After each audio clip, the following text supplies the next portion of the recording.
Petrol diesel के दाम बढ़ने के साथ साथ अब लोग कह रहे हैं कि किराने का सामान का भी दाम लगातार बढ़ रहा है। तो मैं रायपुर के गोल बाज़ार पहुंचा हूं और गोल बाज़ार में आपको दाम बताऊंगा कि वर्तमान में क्या दाम चल रहे हैं। गोल बाज़ार की तस्वीर देखिए, यहाँ पर ये छत्तीसगढ़ का सबसे बड़ा बाज़ार कहा जाए तो भी कम नहीं है, क्योंकि सबसे बड़ा बाज़ार ये है। और यहाँ पे बड़े व्यापारी यहाँ पर सामान थोक में बिक्री करते हैं। इसमें आप चावल, दाल, सब्जी, सभी प्रकार के सामान यहाँ पर आप देख सकते हैं। और गेहूं भी आप देखेंगे, चना भी देखेंगे, सभी सामानों की यहाँ पर बिक्री होती है। तो इन्हीं दामों के बारे में समझेंगे कि क्या पेट्रोल डीजल के दाम बढ़े तो किराना सामान के दाम भी बढ़े हैं क्या? नहीं, रेट बढ़े ना। पेट्रोल डीजल का रेट बढ़ने से ट्रांसपोर्टिंग का रेट बढ़ जाता है। हाँ। तो उसके हिसाब से हर चीज़ों के रेट बढ़ते जा रहे हैं। हाँ। जैसे आज गेहूं चावल के रेट बढ़ते जा रहे हैं। हाँ। और वैसे रसोई गैस ले लो, पेट्रोल डीजल तो बढ़ ही गए, रसोई गैस भी बढ़ते जा रही है। अब जिस प्रकार से युद्ध चलता रहा, आज 45-46 दिन हो गया है, तो उसके हिसाब से पहले रेट बढ़ते गए।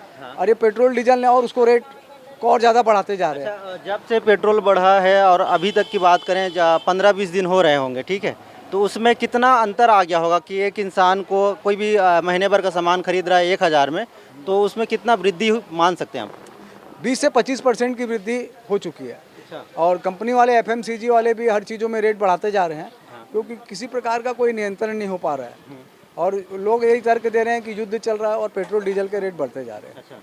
इसके कारण हर चीज़ों का रेट बढ़ते जा रहा है। आम आदमी बहुत परेशान होते जा रहा है। मैं इस दुकान के दाम के बारे में समझना चाहूँगा। अभी भैया ये बताइए कि ये गेहूँ, दाल, इन सब का दाम क्या चल रहा है प्रति किलो के हिसाब से? ये 30 से 35 रुपए किलो बढ़ गए हैं। जब से पेट्रोल डीजल का रेट बढ़े हुए हैं, तब से सभी सामानों में 15 से 20% का इजाफा हुआ है।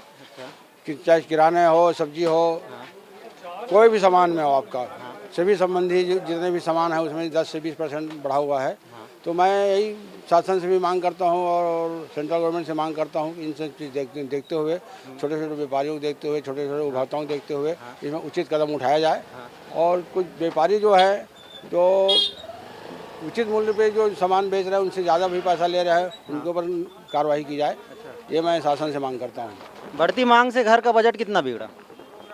जैसे पहले हमारा घर 10 से 15 हज़ार में चल जाता था, हमारा महीने का खर्च 15,000 रुपये के आसपास होता था, वो अब बढ़ के करीब 30 से 35,000 रुपये डबल बढ़ गया है। क्योंकि पेट्रोल के भी दाम बढ़ गए हैं, डीजल भी बढ़ गया है, खाने का तेल भी बढ़ गया है, यहाँ तक नींबू भी बढ़ गया है, सब चीज़ का रेट बढ़ गया है। तो इसको देखते हुए तुरंत कुछ कार्रवाई करना चाहिए, जिससे तुरंत आम उपभोक्ता को इसका फ़ायदा मिले। तो ये बाज़ार की तस्वीर देख रहे हैं, बहुत सारे व्यापारी यहाँ पर मौजूद हैं और सभी अपनी अपनी बातों को रख रहे हैं। लेकिन जो सबसे ज़रूरी बात है कि बढ़ती महंगाई से जनता कितनी परेशान है, इसी बात को भी समझेंगे। सर, आपका क्या नाम है? मेरा नाम विकास भाऊ है। ये बताइए कि पेट्रोल डीजल के दाम बढ़े तो क्या जो हमारा राशन का सामग्री है उसमें कुछ वृद्धि हुई कि ठीक है? नहीं, बिल्कुल वृद्धि हुई है, क्योंकि पेट्रोलियम जो है वह अर्थव्यवस्था का एक बहुत महत्वपूर्ण अंग है। हाँ। पेट्रोलियम पदार्थ जो है वो अर्थव्यवस्था का एक बहुत महत्वपूर्ण अंग है। और पेट्रोलियम ट्रांसपोर्टिंग है। हाँ। जो भी खाद्यान्न है और जितना भी कमर्शियल सेक्टर है वो सब ट्रांसपोर्ट पर डिपेंड करता है। अगर पेट्रोल और डीजल के दाम बढ़ेंगे तो नो डाउट कि खाद्य पदार्थों और दूसरी चीज़ों के दाम बढ़ना तय है। व्यापारी हैं आप, मुझे लगता है। जी, मैं व्यापारी हूँ। ये बताइए कि खरीदार आ रहे हैं कि ठीक ठाक? नहीं, बढ़ते दामों के कारण लोगों का बजट बिगड़ता है, तो वो अपने बजट, अपने खाद्यान्न, अपनी जो आवश्यकताएं हैं उनको थोड़ा छोटा करते हैं, उनमें कहीं कमी करते हैं, अपने बजट में लाने की कोशिश करते हैं, तो बाज़ार में थोड़ा खरीदारी कम होती है और बिक्रा घटता है। आप भी व्यापारी हैं? हाँ, नहीं, मैं ग्राहक हूँ। अच्छा, ग्राहक हैं, तो ये बताइए कि आपके बजट में कितना असर पड़ रहा है दामों के बढ़ने से? कम से कम जो है 40 से 60% का अंतर आया है। पहले तो ये समझ में आ रहा था, कोरोना काल था तब पेट्रोल बढ़ रहा था तो समझ में आ रहा था चलिए ठीक है कि अर्थव्यवस्था संभालने के लिए ठीक है। लेकिन जैसे ही मतलब कोरोना ख़त्म हुआ तो उसके बाद केंद्र सरकार को कम से कम पेट्रोल में राहत देना चाहिए। लेकिन वो दिन ब दिन जो है इतना बढ़ाते जा रही है, तो निश्चित रूप से 40 से 50% का मिनिमम ग्रोथ आई है हर चीज़ में। आम आदमी का बजट जैसे अगर मान लीजिए 10,000 था तो 15 से 18,000 रुपये के बीच में आ गई है। और यही स्थिति रही तो आने वाले दिन में, जो मैं टीवी देखता हूँ, टीवी का अच्छा मतलब मैं एबीपी को बहुत ज़्यादा देखता हूँ और आज तक को बहुत ज़्यादा देखता हूँ, तो उसमें यही मुझे दिखाया जा रहा है कि श्रीलंका जो है 20% ग्रोथ के कारण आज सबसे ज़्यादा क्राइसिस की स्थिति में है। और आज हम आपको भी लगता है कि श्रीलंका जैसा स्थिति भारत में कहीं ना हो जाए? 100% होने वाली है, 100% होने वाली है। अगर मोदी जी ने या फिर केंद्र सरकार ने अगर इसमें अगर टाइट नहीं किया व्यापारियों को, वो जो कि नहीं करेगी, मतलब मैं स्पष्ट बोल रहा हूँ, क्योंकि बीजेपी मतलब व्यापारियों की पार्टी है। वो किसी भी हालत में इसको पेट्रोल को जो है आने वाली दिवाली तक आप देख लीजिएगा 140 से 150 रुपये के बीच कम से कम करेगी। और उस टाइम जो है हमारी स्थिति जो है, आज मैं मतलब जो भी काम करता हूँ, मान ली पहले मैं अगर 2000 बचाता था, आज मुझे 2000 रुपये मार्केट से कर्जा लेकर अपना घर चलाना पड़ रहा है। ये बहुत बड़ा इफेक्ट है, खराब है। बहुत खराब है। आने वाले दिन बहुत बड़ी बात इन्होंने कह दी है कि श्रीलंका को हम देख रहे हैं कि वहाँ आर्थिक स्थिति खराब हो चुकी है, लोग सड़कों पे आ गए हैं, और जो हालात हैं उसका तो वीडियो आप लोगों ने भी देखा होगा। उसकी शंका यहाँ भी आशंका जताई जा रही कि भारत में भी ऐसी स्थिति हो सकती है। क्या कहेंगे?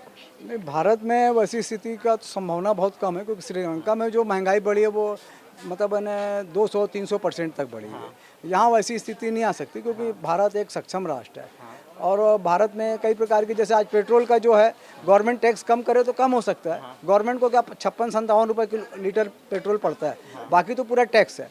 अगर राज्य सरकार नहीं करती तो सेंट्रल गवर्नमेंट को कम कर देना चाहिए, और सेंट्रल गवर्नमेंट नहीं करती तो राज्य सरकार को अपना वेट कम कर देना चाहिए, तो महंगाई में राहत मिल सकती है। कुछ युवा हैं, उनसे बातचीत कर लेते हैं, समझ लेते हैं कि जो महंगाई बढ़ी है तो उनके घर का बजट कितना बिगड़ा है, कितना समस्या हो रही है?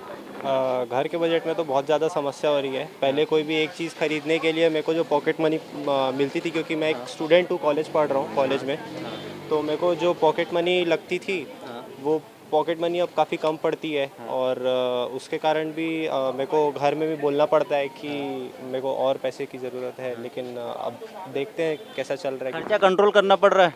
खर्चा तो कंट्रोल करना ही पड़ रहा है। अब बुक्स तो उतनी महंगी है, हर चीज़ तो उतनी महंगी है, आना जाना भी उतना ही महंगा है, खर्चा तो उतना ही है, अब एडजस्ट करना पड़ता है। यहाँ घर से कहाँ पढ़ने जाते हैं और रोज बाइक से जाते हैं तो कितना पेट्रोल डलाते हैं? महासमुंद से आना जाना करना पड़ता है, और बहुत ज़्यादा खर्चा हो जाता है, तो उसमें मतलब डेली एक दिन का 500 रुपये तो लगता ही है, सब मिला के खर्चा।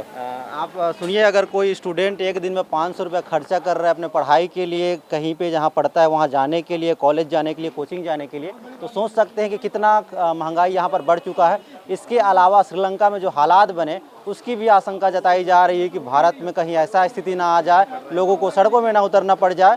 तो महंगाई की हालत तो यही है साहब, कब होगी ये महंगाई कम, इसी की उम्मीद में बैठे हैं सारे छत्तीसगढ़ के वासी। एबीपी न्यूज़ के लिए रायपुर से रवि मेरी।